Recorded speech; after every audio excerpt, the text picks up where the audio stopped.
요즘 연말이라고 해서 연말 특수는 아예 없다고 해요. 이게 크리스마스를 전후해서 문구나 완구 시장은 당연하고요. 당연하다는 이야기가 나오니까요. 뭐 자영업 시장에서도 연말에 회식하는 분위기 이런 거는 아예 기대하지도 못한다고 할 정도입니다. 그만큼 지금 연말이 장난이 아니라고 합니다. 실제로 한국은행이 조사한 것을 보면요. 1분기에서 3분기까지도 소비가 좋지 않습니다. 민간 소비가 689조 9,496억 원이에요. 작년보다가 겨우 2.3% 느는 데 그쳤습니다. 작년이 674조 4,048억 원이었거든요. 거기에 비하면요. 2.3%는 진짜 아주 적게 늘었어요. 소비가 좀 많이 늘어줘야 되는데 이 소비가 쉽지 않다는 이야기입니다. 이 수치는요. 2009년 그러니까 IMF 외환위기 아니죠. 금융위기 때죠. 금융위기 때 1분기에서 3분기까지가 1.2% 소비가 증가했는데 그쳤거든요. 그때 이후로 10년 만에 최저치입니다. 예. 실제 소비는요. GDP 국내 총생산 여기에 굉장히 많은 부분을 차지를 하는데 작년에도 48% 차지했거든요. 올해는 점점 떨어지지 않을까 그렇게 예상을 하고 있습니다. 사실 그동안 소비는 좋았거든요. 2016년에는 4%, 2017년에는 4.4%까지 증가했습니다. 그리고 작년에는요. 4.2%까지 증가를 했는데 올해는 2.3% 아니 이거는 1분기에서 3분기까지만 그렇고요. 이게 올해 전체로 가면 4분기까지 가면 12월이 워낙 안 좋다고 하니까요. 아마 1.9%에 그치지 않을까 이렇게들 예상을 하고 있습니다. 1.9%면요. 2013년이죠. 남유럽의 재정위기가 왔을 때 말입니다. 그때 이후로 지금 또 한 번 소비가 절벽이 되는 그런 결과를 초래하게 됩니다. 왜 이렇게 소비가 많이 줄어들까? 그 원인 첫 번째는요. 아무래도 가계부채가 굉장히 부담이 됩니다. 3분기 기준으로 하면 가계부채가 무려 말입니다. 1572조 6599억 원이에요. 전년 동기 대비해서 3.9%나 늘었습니다. 엄청나게 늘었습니다. 물론 가계부채 증가율은 점점 떨어지고 있어요. 2016년에는 11% 그리고 2018년에는 7%로 낮아졌다가 올해 들어서는 지금 현재 한 3% 수준으로 떨어졌거든요. 그렇지만 절대 규모가 너무 커요. 절대 그 규모가 1572조가 넘으니까 이게 절대 규모가 크니까 부채 증가율도 적게 증가하는 것 같지만 쭉쭉 증가하는 겁니다. 실제로 보면요. 통계청이나 한은에서 분석한 거 보면 이자 상환 비율이라는 거 있습니다.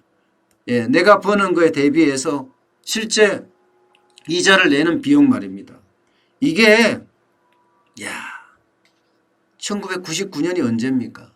IMF예요. 그때 2분기가 3.3이었거든요. 이자 상환 비율이. 그런데 지금요 3.2까지 올라갔습니다. 올 3분기가 말입니다. 그러니까 위기 수준이 있잖아요. 외환 위기까지 지금 거의 가 있다는 거예요. 그 정도로 어렵다. 예, 이자 상환 비율이 굉장히 커지니까. 이 말은 내가 돈 벌어서 이자 비용을 부담하는 것도 버거워진다. 예, 이런 얘기예요. 그만큼 지금 가계부채는요. 소비에 큰 충격파를 던져주고 있습니다. 아마 여러분들도 마찬가지일 거예요. 빚이 많으면 아무래도 외식을 덜 하게 되고 그죠? 옷도 좀 더 적게 사게 되고 신발도 적게 사게 됩니다. 또 생활비도 그만큼 줄이려고 노력하고요. 그러면 소비가 그만큼 위축된다. 이런 얘기입니다. 원인 두 번째는요. 물가 상승률 이게 둔화되는 것도 오히려 소비를 위축시키고 있습니다. 지금 물가가 쭉쭉쭉쭉 떨어지잖아요. 계속 마이너스를 하고 있다가 지금 사실 8월에 마이너스였죠. 예, 물가가. 그러다가 이제 0점대 계속 유지하고 있습니다. 1월부터 시작해서 0점대, 0.6, 뭐 0.7, 뭐 이렇게 물가 상승률을 유지를 하고 있거든요. 이게 물가가 떨어지잖아요. 물가가 떨어진다는 말은 내 돈의 가치가 더 올라간다는 의미예요. 그러면 금리를 내려도 돈의 가치가 올라가니까 이자 부담이 더 커진다는 이야기입니다. 이게 참 아이러니한데요. 물가가 떨어졌는데, 그죠? 돈의 가치는 올라가고, 돈의 가치가 올라가니까 이자 내는 그 비용도 부담이 된다. 그래서 소비가 떨어진다. 이렇게 지금 이야기를 하고 있거든요. 실제로 실질 기준금리가 지금 우리 기준금리는 1.25%입니다. 그런데 물가를 감안한 실질 금리는 0.75%입니다.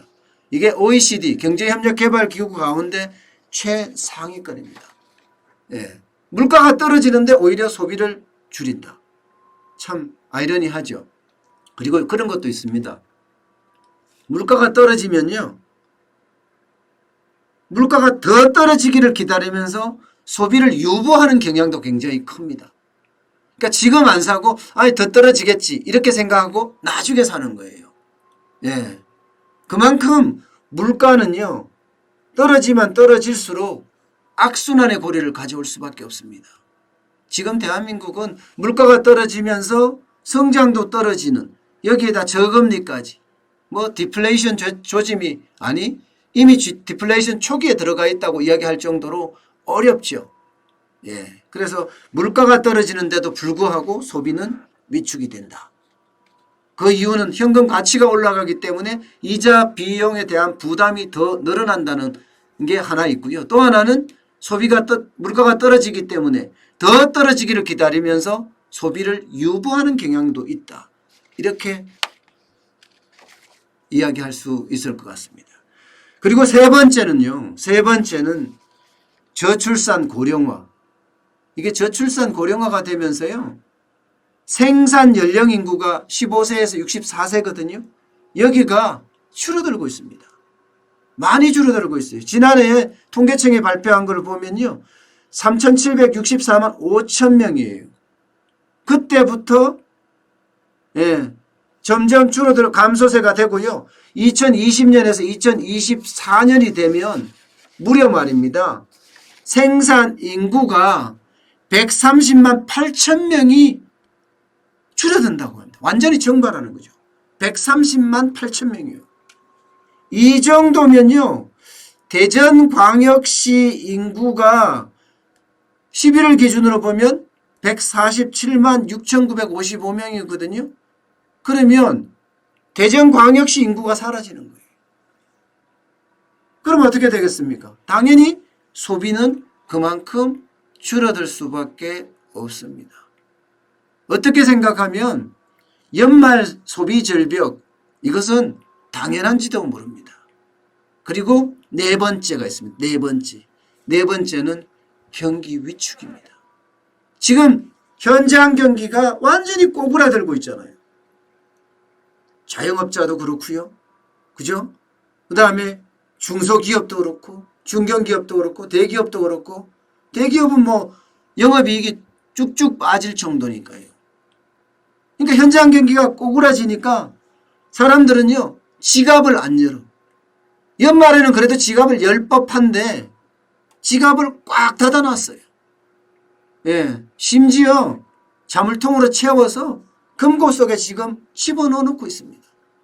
이런 상황이니까 연말 특수가 살아날 리가 없잖아요. 예, 그만큼 연말 소비 절벽은요. 굉장히 올해를 힘들게 한다. 이렇게 결론을 낼 수가 있을 것 같습니다. 문제는 내년이잖아요. 내년은 좀 좋아질까? 그런 생각 하잖아요. 자, 모든 사람들이. 그런데 내년도 소비가 부진할 거다. 이렇게 예상을 하고 있습니다. 제가 여러분들에게 말씀을 드릴 때 제가 국밥집을 할 때 말입니다. 작년보다 올해가 더 나쁘다고 말씀을 드렸었죠. 작년에 보다가 매출이 20%, 30%, 많게는 50%까지 떨어진다고 말씀을 드렸습니다. 그런데 내년은 올해보다 더 힘들다. 이런 이야기들을 지금 많이들 하고 있습니다. 실제 한국은행이나 KDI, 한국개발연구원의 그 연구 결과를 보면요. 내년 소비 증가율이 2.1% 예상을 하고 있어요. 소비 증가율이 2.1%예요. 올해가 지금 3분기까지가 2.3%잖아요. 이거보다 지금 더 떨어진다고 해요. 이거보다가. 물론 올해 전체는 지금 1.9% 증가율로 예상을 하고 있어서 올해보다 좀 낫다고 예상을 하고 있지만 이거 예측치거든요. 그러면 더 떨어질 가능성이 있고요. 한국경제연구원에서는 1.9%가 내려갈 거다. 이렇게 예상하고요. LG경제연구는 더 비관적입니다. 1.6%까지 떨어질 거다. 이렇게 되면요. 진짜 올해보다가 내년이 더 어려워지는 그런 결과를 초래할 수밖에 없습니다. 예. 그래서 여러분들도 내년에 대한 대비 아주 철저히 해야 되지 않을까 저는 생각을 합니다. 경기는 좋아질 기미는 보이지 않습니다. 정책의 변화도 없고요. 그렇다고 해서 대외 여건의 어떤 큰 변화의 흐름도 아직까지는 없습니다. 우리는 대응을 지금 못하고 있거든요. 4차 산업혁명에 대한 대응도 못하고 있고요. 예, 그렇다고 정부의 정책 대응을 제대로 하느냐? 그렇지도 못합니다. 규제만 많이 늘어나고 있으니 더 어려워지지 않을까? 저는 그렇게 생각을 합니다.